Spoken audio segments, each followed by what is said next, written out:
오늘 아침 굿모닝 시카고.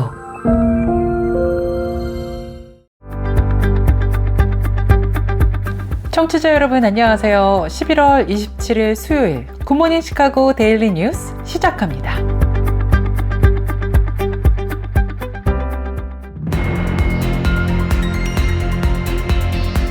오늘의 주요 뉴스입니다.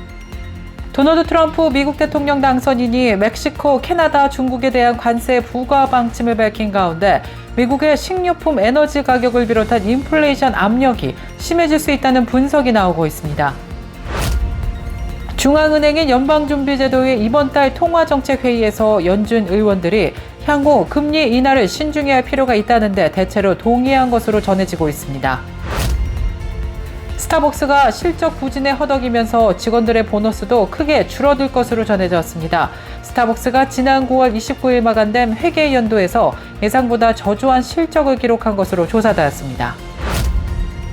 미국에서 조류 인플루엔자에 감염된 젖소가 잇따라 확인되고 있는 가운데 캘리포니아주에서 판매된 생우유에서 조류 인플루엔자 바이러스가 검출돼 보건당국이 비상에 걸렸습니다.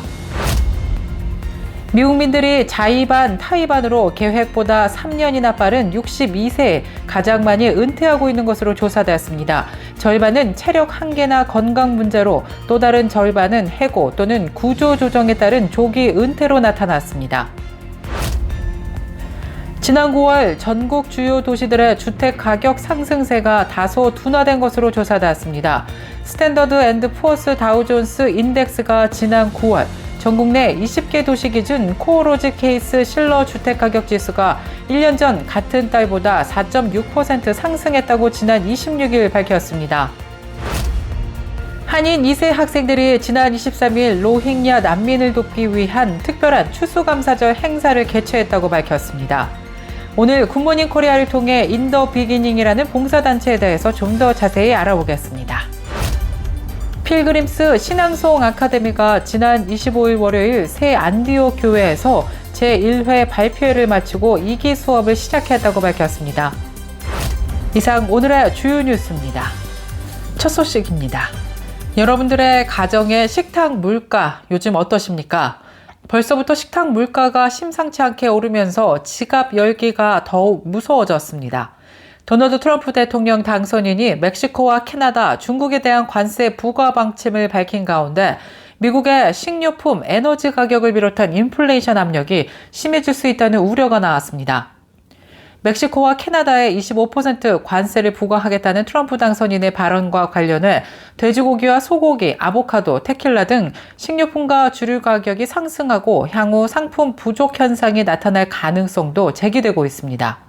멕시코와 캐나다는 미국에 대한 핵심 농산물 공급국으로 미국 통계에 따르면 지난해 두 나라가 미국에 수출한 농산물 규모는 860억 달러, 약 120조 원에 이릅니다.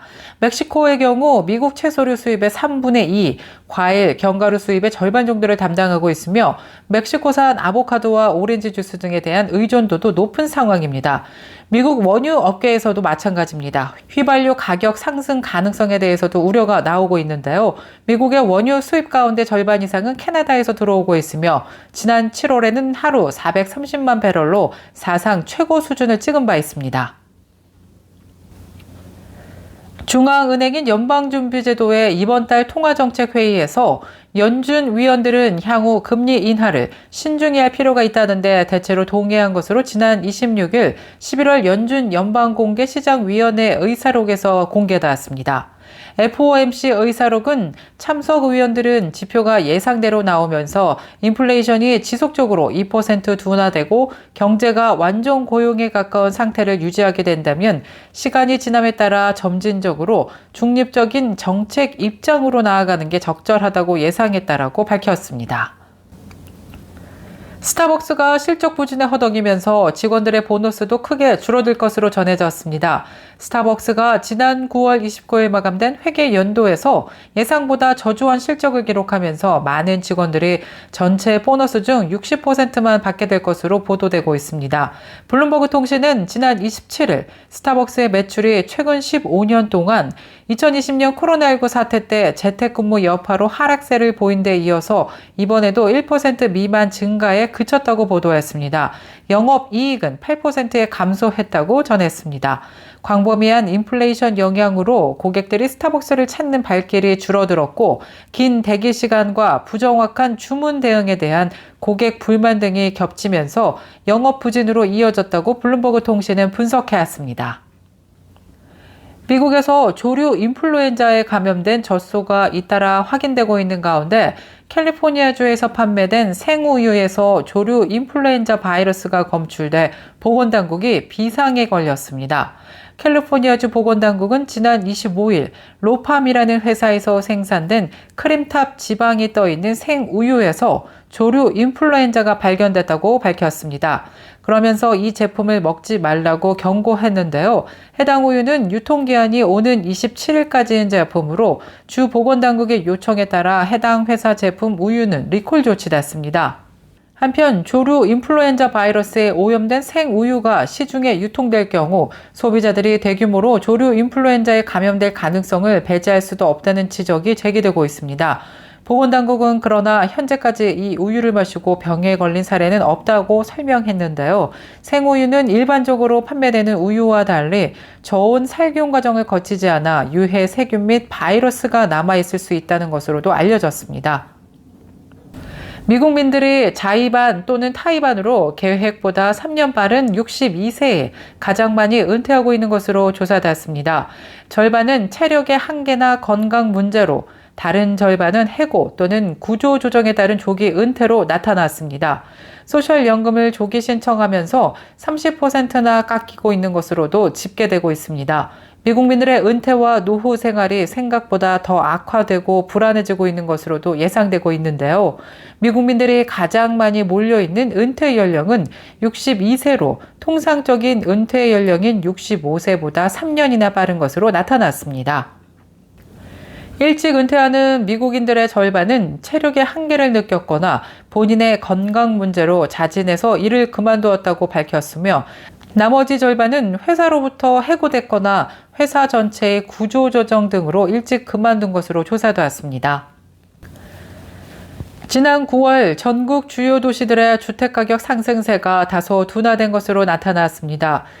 스탠더드 앤드 푸어스 다우존스 인덱스는 지난 9월 전국 내 20개 도시 기준 코어 로즈 케이스 실러 주택가격 지수가 1년 전 같은 달보다 4.6% 상승했다고 지난 26일 밝혔습니다. 상승률은 8월 상승률인 5.2% 대비 둔화된 데다가 다우존스가 집계한 전문가 전망치인 4.8%도 밑돌았습니다. 다만 그 한 달 전인 8월 소비자 물가 상승률은 1년 전보다 2.4%로 둔화한 것을 고려하면 주택가격 상승률이 소비자 물가지수 상승률을 크게 앞지르는 상황이 지속되는 모습입니다. 미국 북동부와 중부 지역의 경우 다른 지역 대비 상대적으로 높은 집값 상승률을 지속하고 있습니다. 도시별로는 뉴욕 집값이 7.5% 올라 상승률이 가장 높았으며 클리블랜드 7.1%, 시카고 6.9%로 그 뒤를 따랐습니다. 콜로라도주 덴버는 집값 상승률이 전년 대비 0.2%로 주요 20개 도시 중 가장 낮은 것으로 조사됐습니다.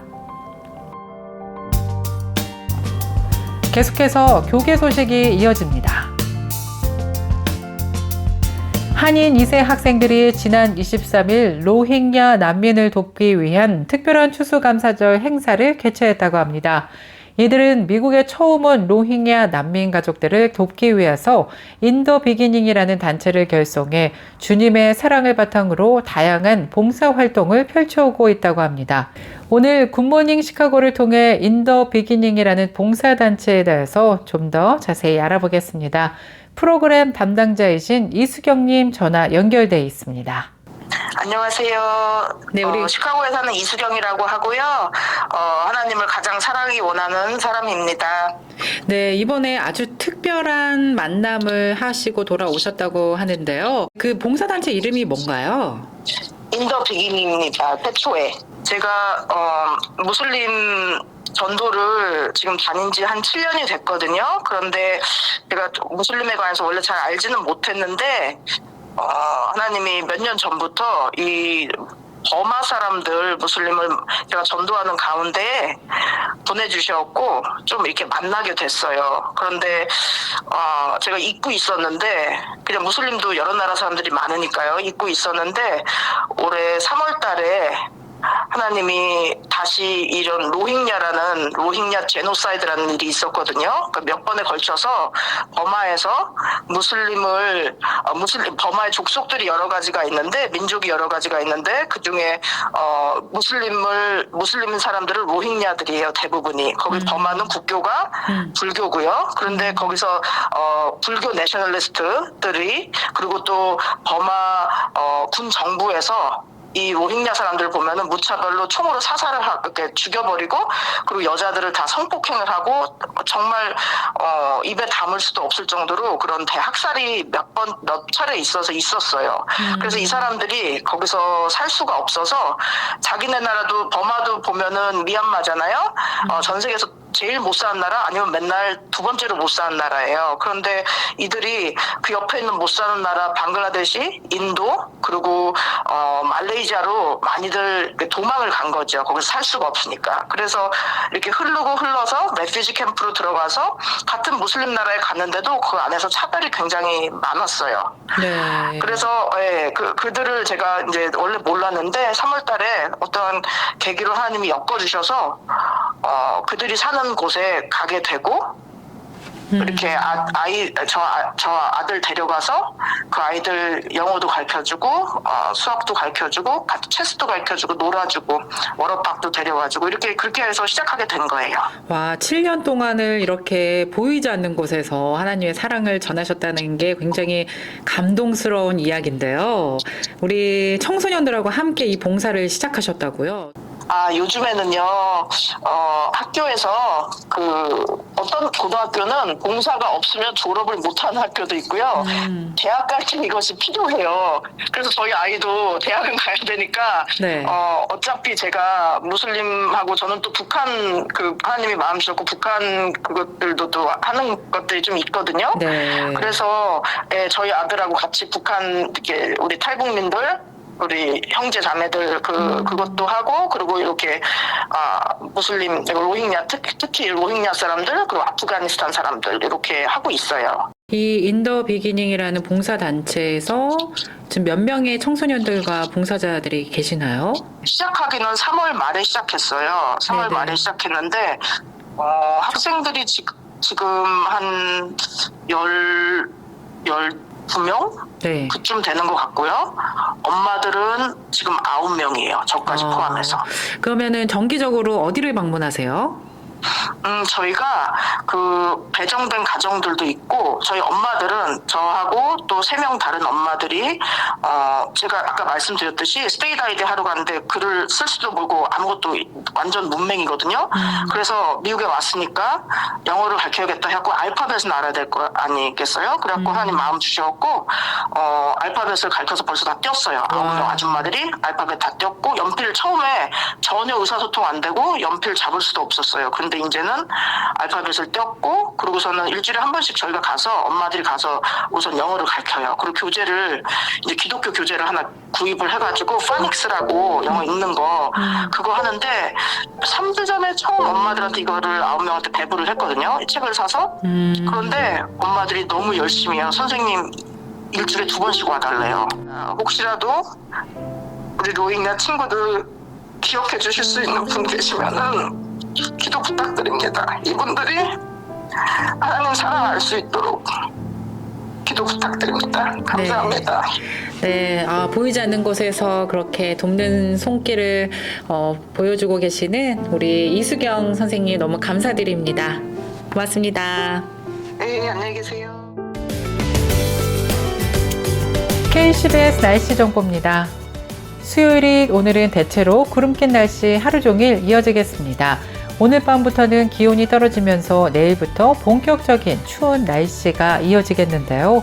밤에는 최저 기온이 17도까지 내려가면서 매서운 날씨도 예상됩니다. 낮 최고 기온 43도, 밤 최저 기온 29도 예상됩니다. 굿모닝 시카고 오늘 뉴스를 마치겠습니다. 지금까지 진행의 아나운서 유정임이었고요. 저는 내일 더욱더 풍성한 소식으로 다시 찾아뵙겠습니다. 오늘도 하나님의 은혜가 넘쳐 흐르는 기분 좋은 하루 보내시길 바랍니다.